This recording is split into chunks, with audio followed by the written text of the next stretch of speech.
अस्सलाम वालेकुम। आज की एक न्यू वीडियो के साथ हाजिर हैं। जिस वीडियो का आज का अनवान बहुत ही दिलचस्प है। जिन लोगों की शुगर बहुत लंबे अरसे तक कंट्रोल नहीं रहती, उनको बहुत सी मुख्तलिफ़ पेचीदगियों का सामना हो सकता है। इस वीडियो में हम इन्हीं पेचीदगियों की बात करेंगे और आपको मालूमात देंगे ताकि आप अपनी शुगर को कंट्रोल कर एक अच्छी और सेहतमंद ज़िंदगी को गुजार सकें। वीडियो शुरू करने से पहले आपसे रिक्वेस्ट है कि आप चैनल को सब्सक्राइब कर लें, वीडियो को लाइक करें और बेल आइकन पर भी साथ साथ क्लिक कर लें ताकि ऐसी आने वाली तमाम मालूमाती वीडियो को पर आपकी नज़र आ सके। डायबिटीज़ से रिलेटेड 3 वीडियो के लिंक जो मेरे हैं वो नीचे डिस्क्रिप्शन में मैंने दे दी कि वहाँ से आप ज़रूर देख लीजिएगा।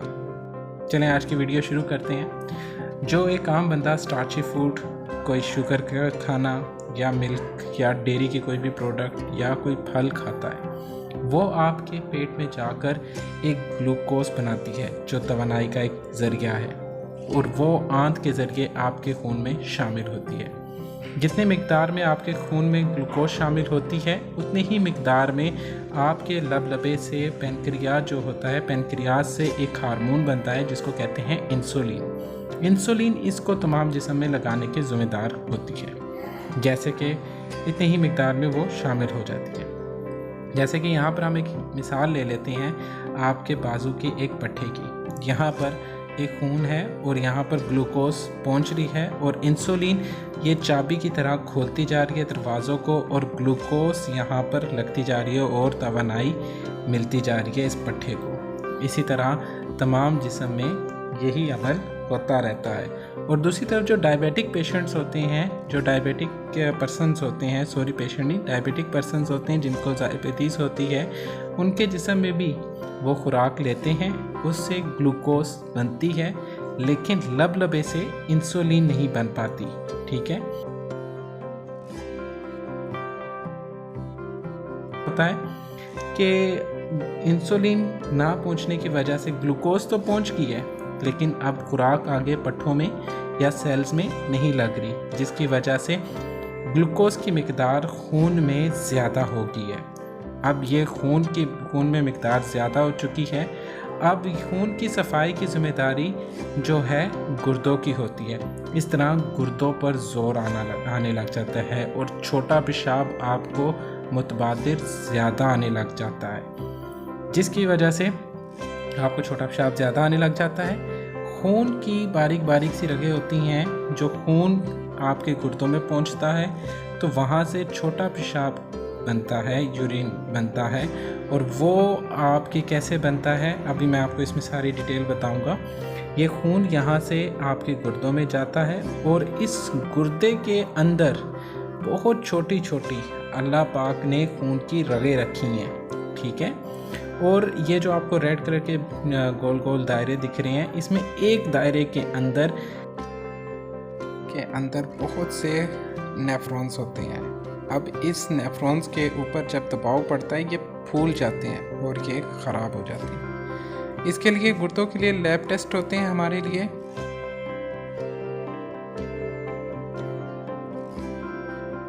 वो RFT का टेस्ट है और साथ साथ में EGFR की भी कैलकुलेशन करवाएं, क्योंकि एक नॉर्मल बंदे की EGFR 90 से ज़्यादा होनी चाहिए। ठीक है, जो जैसे जैसे कम हो रही है तो आप अपने मुआलिज से, अपने डॉक्टर से रब्ता ज़रूर करें। आप साथ साथ भी बेहतर यही है कि आप शुगर को भी कंट्रोल करें। जो BP के पेशेंट हैं वो भी अपनी BP को भी कंट्रोल करें, क्योंकि अगर ये कंट्रोल नहीं करेंगे तो ये एक आगे जाके तकलीफ़ देने वाला और महंगा इलाज आ जाता है। क्योंकि आपके खून जिस्म से निकाल कर एक मसनूई किडनी के ज़रिए, डायलिसिस के ज़रिए आपके खून की सफाई की जाती है और फिर वापस जिस्म में दाखिल किया जाता है। यह दर्द वाला अमल है और दूसरा महंगा भी। अगर हफ्ते में 2 दफ़ा भी हो तो आप खुद सोचें कि अगर इसके बाद भी ठीक ना हुआ तो आपको किडनी ट्रांसप्लांट करानी पड़ जाती है। खैर, नेक्स्ट कॉम्प्लिकेशंस की तरफ आते हैं। वो है सेकंड कॉम्प्लिकेशन आँख की। आँख में क्या होता है, आँख में भी आपकी खून की बारीक बारीक रगों का जाल बिछा हुआ है जो रेटिना होती है। अब क्या होता है कि ये जो खून आपको रेड कलर की बॉल्स दिख रही हैं, ये सेहतमंद खून है जिसमें ऑक्सीजन ग्लूकोज होता है एक जितनी मिकदार की ज़रूरत होती है। लेकिन अगर और जो नीला आपको दिख रहा है वो वेस्ट मटेरियल लेकर आँख से जा रहा है। अब जो सेहतमंद खून है रेड खून वो खुराक दे रहा है और नीला खून जो वेस्ट मटेरियल है फालतू मवाद है वो आँख से लेकर जा रहा है।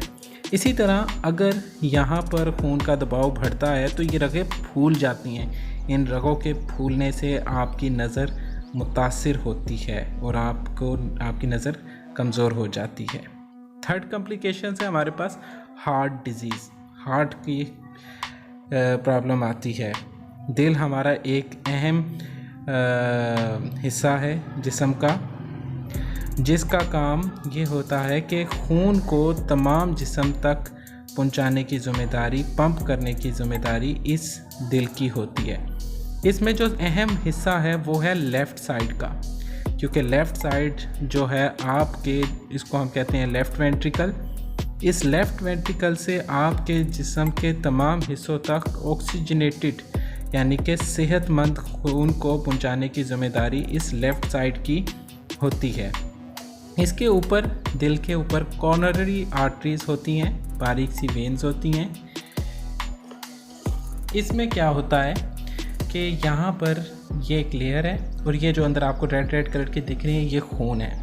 अब होता क्या है कि अगर ये इसकी वॉल्स में फ़ैट डिपॉज़िट हो जाए, ठीक है, ये फूल जाएगी अंदर से। तो अगर आपका पीछे से प्रेशर का दबाव बनेगा, खून के भी या शुगर की भी मिकदार के इजाफा होगा, तो फिर ये वाल को रैप्चर कर देगा, फाड़ देगा प्लग को। ये प्लग जो होती है बाहर आ जाती है, फिर ये खून को क्लाउड करना शुरू कर देती है, जमाने लग जाती है इस रग में, जिसकी वजह से ये ब्लॉक हो जाती है।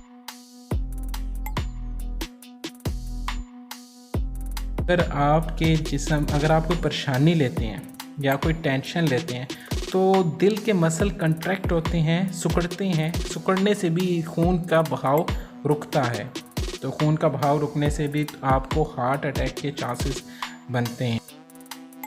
तो इससे बेहतर यह है कि आप अपनी शुगर लेवल को, बीपी लेवल को कंट्रोल रखें, क्योंकि ये एक प्रेशर बिल्ड करने से इस वाल को रैप्चर कर देती हैं। वाल को रैप्चर करने से, फटने से ये इसमें जमा होने लग जाती हैं, एक ब्लॉकेज करने का सबब बनती है।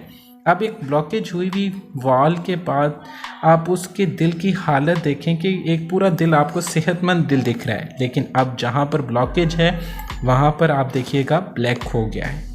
अब यहाँ पर जब दिल को इतने हिस्से को खून नहीं मिल रहा, ताकत नहीं मिल रही, तो वो खून को पंप नहीं कर पाएगा, जिसकी वजह से आपको हार्ट अटैक आने के चांसेस हो जाते हैं।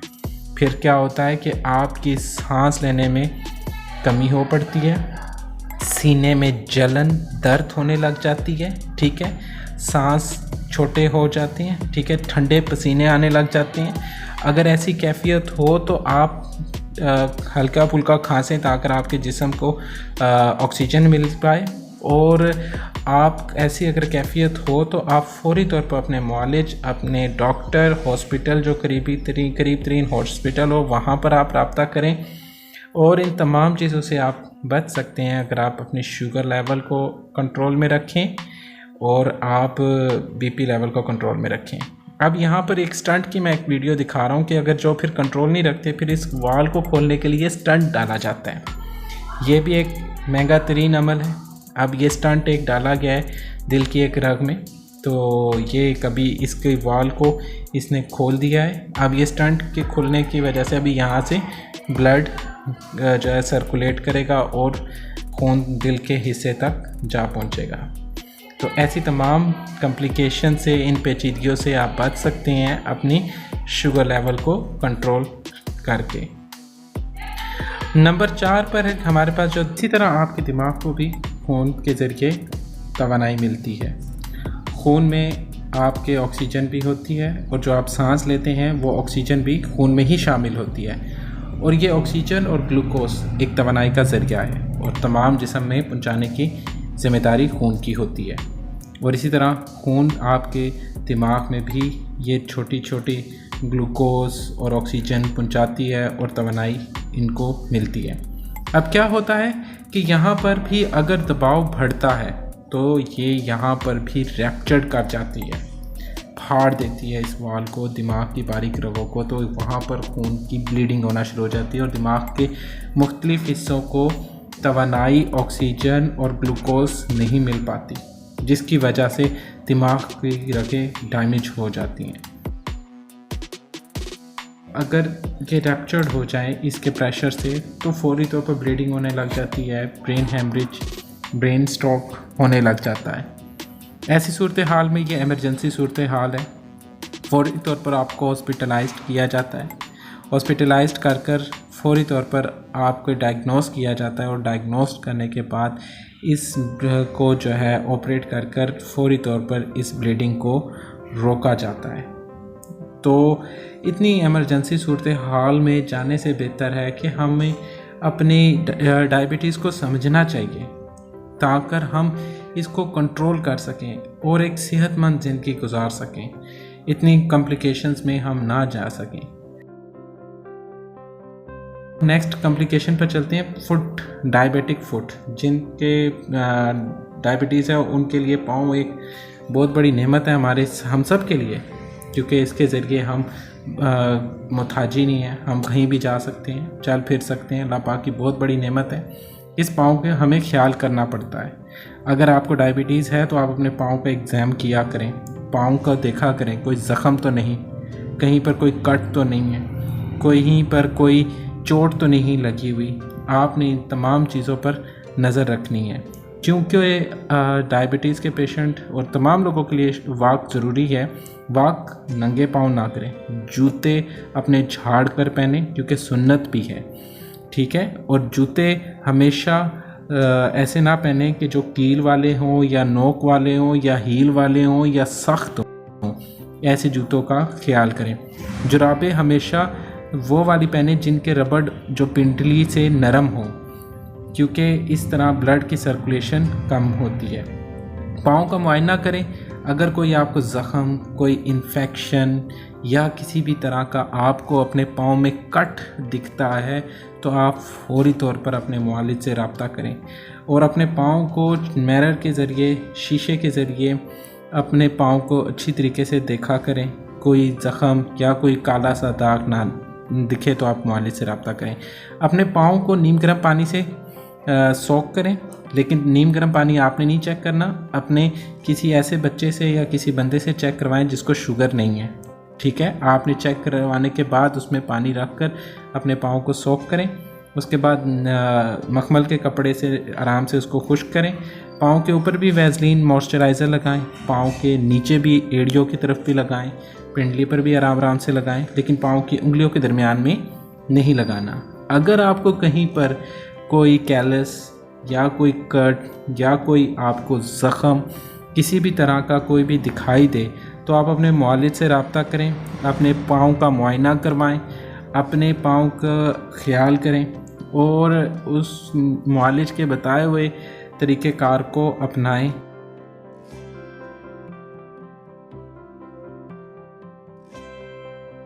इस तरह ही आप अपने पाँव के नाखूनों को बहुत गहराई से नहीं काटेंगे, थोड़ा सा बड़ा रख कर काट लेंगे और बड़े एहतियात से काटेंगे, ज़ख़म ना बने। इसी तरह बारिश अगर हो जाती है तो बारिश के पानी से भी पाँव को अपने बचाना है। सेब रात के टाइम नहीं खाना, सेब दिन के टाइम में ही खाने हैं। और अपनी शुगर लेवल को रोज़ाना की बेसिस पर या हफ्ते में 1-2 बार ज़रूर चेक करें। नॉर्मल वैल्यू मैंने पिछली वीडियो में दी हुई है और इसके डिस्क्रिप्शन में उनके लिंक दिए हुए हैं, आप वहाँ से देख सकते हैं। इस वीडियो में आपको डराना मेरा मकसद नहीं था, आपको बताना मेरा मकसद था कि डायबिटीज़ एक कंडीशन है। जैसे कि किसी की नज़र कमज़ोर हो जाए तो ऐनक लगा ली जाती है, किसी के खून की कमी हो जाए तो बाहर से ब्लड लगा लिया जाता है। इसी तरह डायबिटीज़ भी एक कंडीशन है जिसको आप मैनेज कर कर अच्छी ज़िंदगी गुजार सकते हैं। जैसे कि पिछली वीडियो में मैंने वसीम अकरम की, ज़ेबा बुख्तियार की मिसाल दी थी। ऐसी मज़ीद वीडियो के लिए आप हमारे साथ जुड़े रहें, चैनल को सब्सक्राइब करें, वीडियो को लाइक करें, साथ साथ बेल आइकन पर क्लिक करें, क्योंकि मैं इसके बाद आपको डायबिटीज़ को कंट्रोल करने के लिए डाइट के बारे में और एक्सरसाइज के बारे में और BMI की कैलकुलेशन के बारे में भी लाऊंगा। अपना बहुत सा ख्याल रखिएगा। अस्सलाम वालेकुम।